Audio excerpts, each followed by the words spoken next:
Nakabili nga pala ako ng instant spaghetti pasta. Sweet Filipino style to, kaya naman syempre itatry natin kung masarap ba to. At kapag Filipino spaghetti, syempre hindi nawawala yung hotdog. Kaya ayan, gagamit ako dito ng isang piraso at hiniwa ko lang ito ng maliliit. Nagpakulo na nga rin pala ako dito ng 3/4 cup ng tubig. At nung kumukulo na, syempre ilalagay natin dito yung pasta.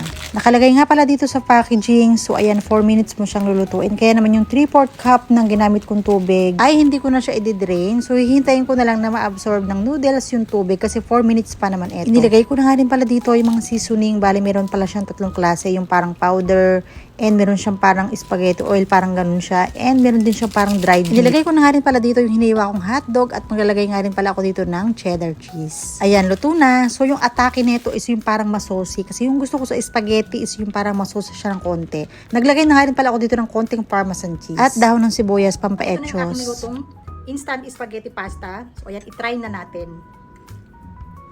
In fairness, ang bango, amoy spaghetti talaga siya.